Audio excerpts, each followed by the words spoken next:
Welcome back to Starz Recapped, the place where nightmares breathe, mysteries unfold, and every movie hides a darker truth than you ever imagined. Today, we dive into the chilling world of VHS Halloween 2025, a film that twists the classic Halloween mythos into something far more terrifying. A quiet town, a forgotten tape, and a night when the boundary between the living and the supernatural completely collapses. But don't be fooled, this isn't just another Halloween fright fest. What begins as a simple VHS recording soon spirals into a spiral of cursed memories, haunted spirits, and a horror that stalks anyone who dares to hit play. So turn off the lights, keep your volume low, and sit tight because in this recap, we're about to uncover the secrets hidden within the tape, secrets that were never meant to be watched. This is VHS Halloween 2025, explained by Starz Recapped.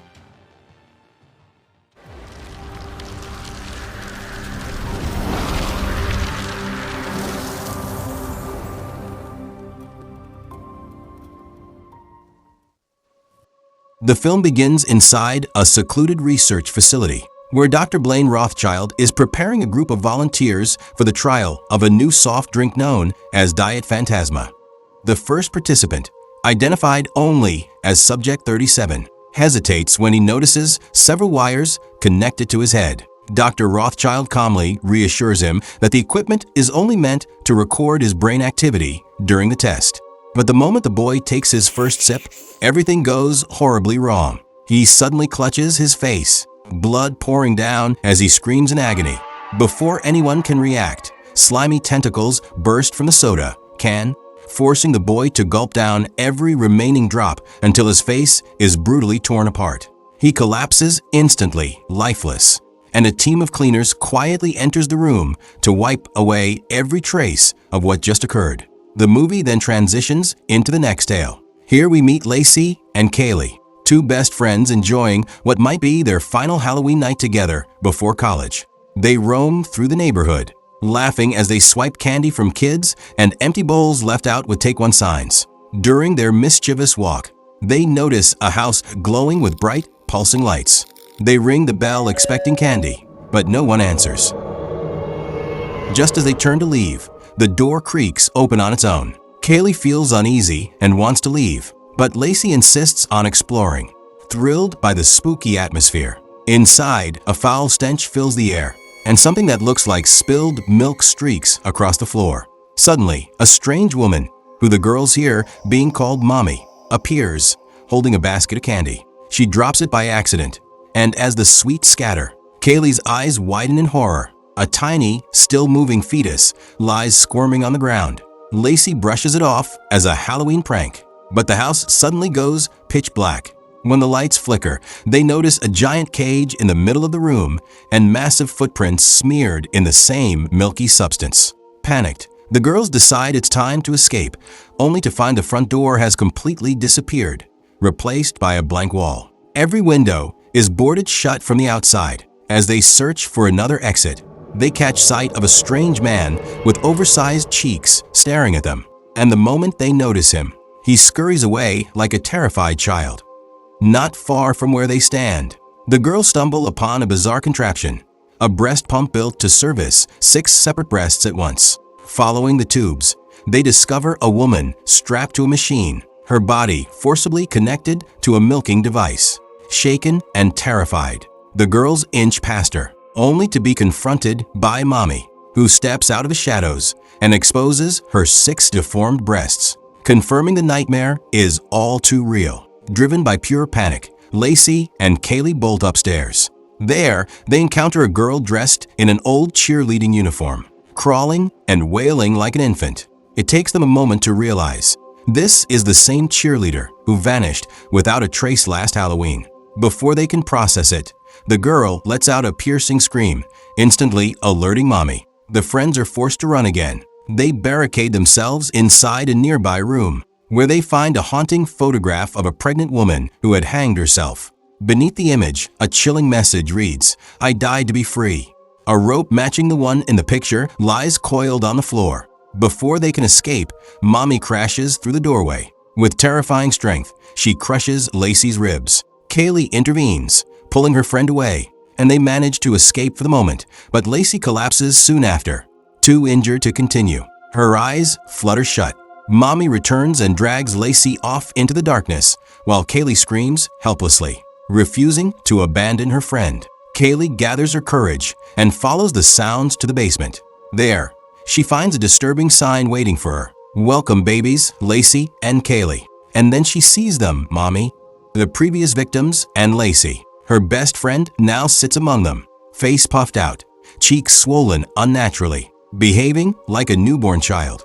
Mommy begins humming a slow, haunting lullaby, one that seems to seep directly into Kaylee's mind. Her body weakens, her eyes glaze over, and little by little she falls under Mommy's spell, slowly transforming into yet another baby in the twisted family. The narrative then cuts back to Dr. Blaine's laboratory, where subjects 38 and 39 step in to test the updated version of the cursed beverage, hoping to fix the disaster from the previous trial. Dr. Blaine tweaks the formula and watches eagerly, but once again, his experiment ends in pure catastrophe. The new batch is just as lethal, and both volunteers die in horrifying fashion, proving the formula is still fatally unstable. The film then shifts to a completely different tale, this time in Spain. We see snapshots from a gruesome crime scene where a Halloween party turned into a massacre. Bodies shattered, eyes torn out, and not a single clue to what actually happened. A police interrogation follows, focusing on Enrique, the sole survivor of the bloodbath. He sits trembling, admitting only one thing: "It was all my fault." To piece together the truth, investigators take him back to the scene, urging him to describe the events of that night. Enrique explains that his friend Vicky had led their group there, sneaking in through a dark underground tunnel.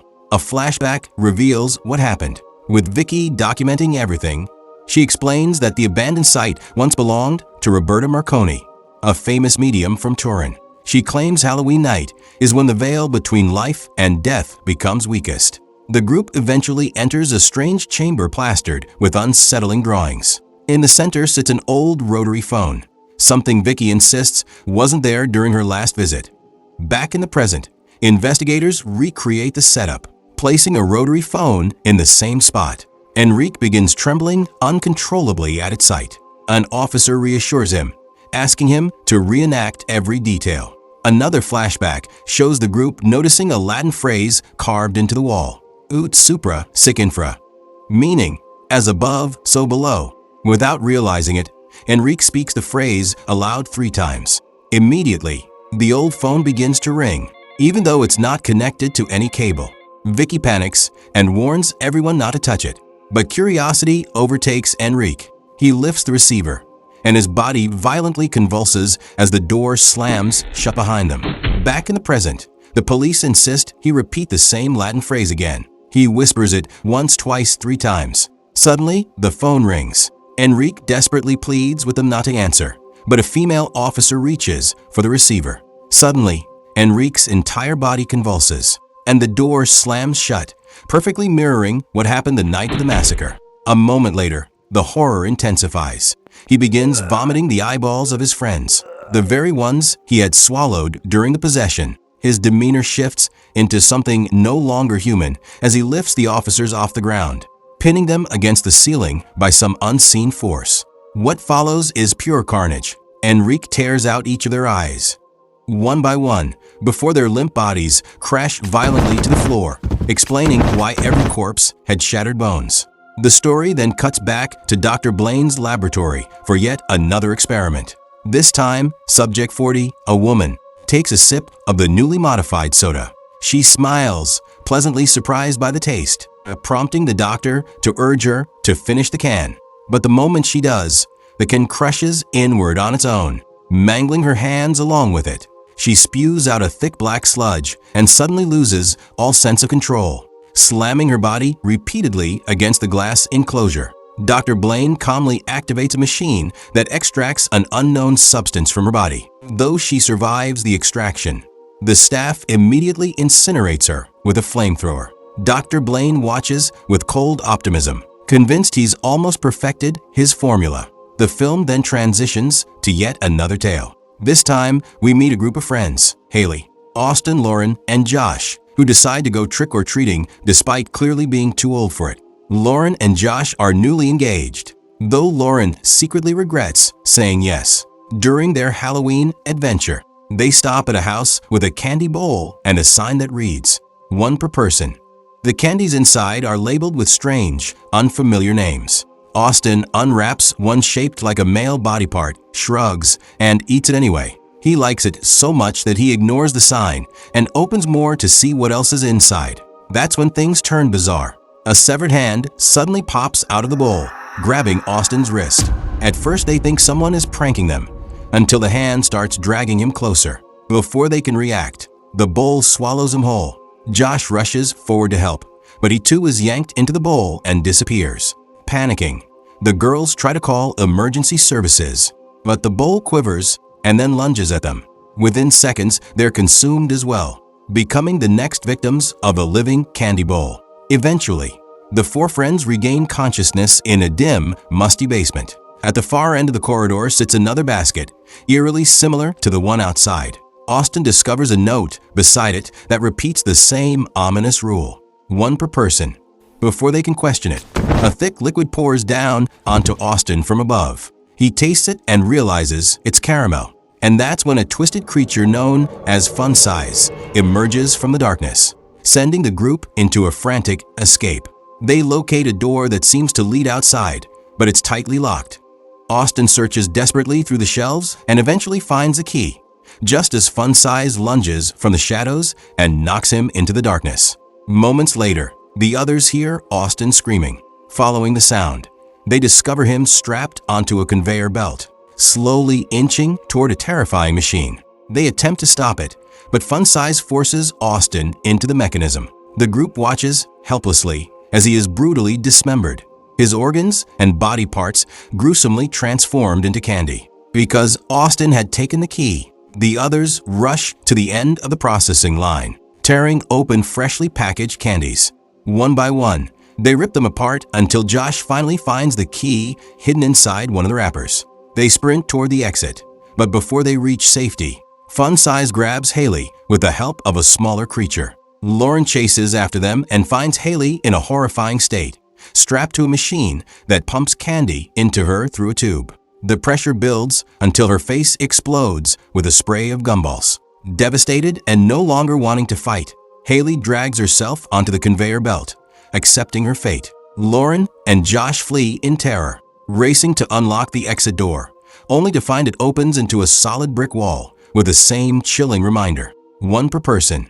Realizing they need another escape route, they crawl into the ventilation system, but the ducts are another trap cleverly disguised. Without warning, the vent floor gives way, and they land on yet another conveyor belt. Josh is quickly sucked into the machinery, while Lauren crawls frantically until she finds a second vent and pulls herself out. Reaching the surface at last, she tries to remove her engagement ring in relief, but before she can breathe, Fun Size appears once more and attacks. The film shifts once again, this time introducing us to Tim Kaplan, a man who produces short video profiles of local children, something he calls kid prints. The idea behind the project is simple. If a child ever goes missing, the authorities will have detailed footage to help track them down quicker. Tim walks the viewers through his small team: Alicia, who manages the front desk, Miles, the audio expert, and Bruce, the quiet tech specialist who keeps everything running. After wrapping up for the day, Tim heads home. Since it's Halloween night, he decides to take his two daughters trick-or-treating. His wife warns him to be careful. Kidnapping cases have been rising nonstop, but Tim reassures her that he'll keep the girls close. They join a group of children outside, where police officers are handing out candy directly, saying it's safer than letting kids wander door to door. While Tim waits, an officer pulls him aside with disturbing news. A teenage girl named Olivia vanished just an hour earlier. Knowing Tim filmed her kid print video, the officer urges him to retrieve the footage immediately so they can launch a full investigation. Tim hands his daughters off to a trusted parent and hurries back to the office. But the moment he enters, something feels wrong. Several TV monitors are already playing on every screen, showing various recordings of missing children. Except these aren't innocent profile videos. They show brutal kidnappings, children crying, and scenes of torture. Tim quickly shuts down the monitors, but a piercing scream echoes from the back room. He races toward the sound and finds Olivia, tied up, terrified, and someone is filming her. Before he can react, the screen cuts. We learn that the kidnapper is Bruce, Tim's own tech guy, who has been using the KidPrint program to hunt vulnerable children. Bruce drags a badly beaten Tim into the basement and, in a grotesque ritual, presses the skin of a young boy onto Tim's face before walking away. Barely conscious, Tim notices a traumatized teenage boy nearby. He tries to help him, but the boy sees the skin mask and spirals into panic. Moments later, Bruce tosses Olivia into the basement as well. Confused and terrified, she believes Tim and Bruce have been working together, teaming up with another frightened teen. They stab Tim repeatedly until he finally collapses and dies. Thinking the nightmare is over, the surviving teen attempts to escape, but Bruce intercepts them both and murders them mercilessly. The following morning, news reports twist everything. They declare Tim Kaplan as the monster behind the murders, claiming he killed 2 young victims before dying in the incident. His grieving family refuses to comment and is placed under round-the-clock police protection. The most disturbing moment comes when Bruce sits down with a reporter and pretends to be just another shocked employee. With a straight face, he talks about how horrified he is by his boss's crimes. He even announces that, now that Tim is out of the picture, he'll be taking charge of the store, claiming he wants to protect the kids. The story then cuts back to Dr. Blaine's laboratory. This time, 5 new subjects of various ages are being tested. The outcome doesn't change. Pure disorder erupts inside the containment rooms. Amid the chaos, one little girl, labeled Subject 47, remains strangely calm. Her eyes suddenly turn pale, almost glowing. When Blaine asks what her favorite soda is, she answers in a chilling, unnatural voice, Diet Phantasma. That single response sends a wave of excitement through the doctor. To him, it means the experiment has finally succeeded. Meanwhile, another test subject begins thrashing wildly, attempting to break free, and the staff grows nervous that the glass might shatter. But the obsessed scientist ignores their concerns and orders everyone to get the product ready for shipment immediately. The next tale introduces a small family, Keith, Nancy, and their teenage son, Zach. Every Halloween, the 3 of them work together to build a homemade haunted attraction called Dr. Mortis' House of Horrors. It's a long-running tradition, but Zach has grown resentful. He's tired of being mocked at school and wants nothing to do with the project anymore. Keith tries to talk him into helping, but Zach refuses. It's only when Nancy gently guilt-trips him that he finally agrees to give his dad one more Halloween. Later, Keith takes his son to an old antique shop to hunt for new decorations. While wandering around, he slips into a restricted area marked staff only. There, he finds a dusty trunk filled with odd collectibles, and among them, a vintage vinyl titled Halloween Horrors. Without thinking twice, he sneaks it out of the store. Back at home, Keith proudly shows Zach the record and announces that this year's Scare Fest will outdo all the previous ones.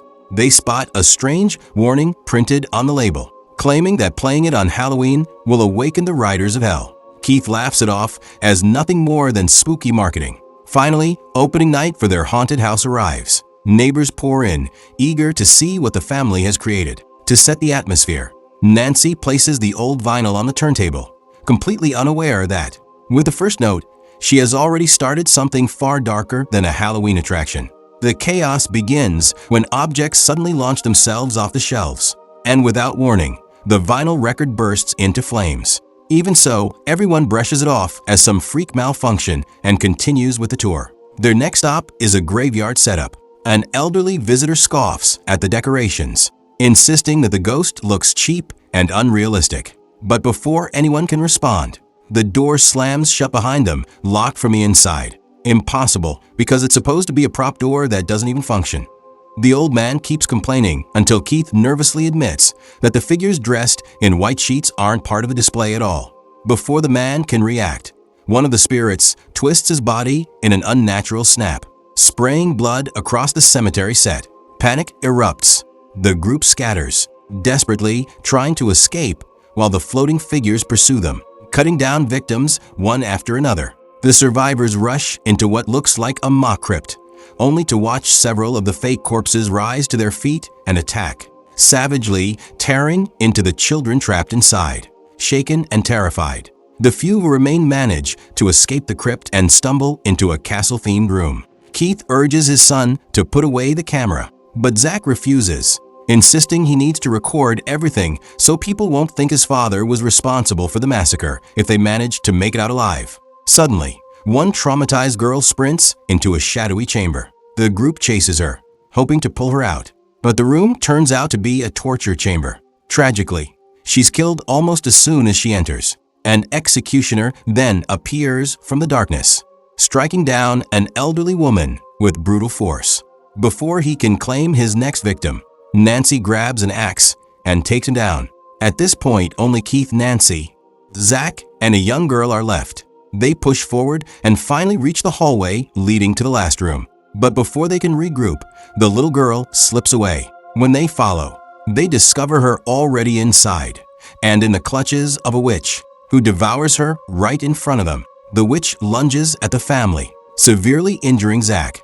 Fueled by terror and rage, Nancy fights back and forces the witch's face into a cauldron of bubbling, deadly liquid, killing her instantly. Believing the nightmare has ended, the family exits the haunted house, only for another witch to swoop down and snatch Zach's camera. She rises into the night sky and begins terrorizing the town, slaughtering trick-or-treating children as she flies overhead. The story closes with a bizarre commercial for Diet Phantasma, starring none other than Subject 47. The ad proudly announces that the drink is made from real ghost essence, 100% pure poltergeist extract. When the girl takes a sip, her voice shifts into a demonic tone, confirming the horror behind the product. And that wraps up today's terrifying journey. If you enjoyed this breakdown and want more spine-chilling recaps just like this, don't forget to hit that subscribe button. Drop your thoughts in the comments. Tell me which scene shocked you the most, or what movie you want me to cover next. And if you think someone else would enjoy this creepy ride, make sure to share the video with them. Thanks for watching, stay safe, and I'll see you in the next recap.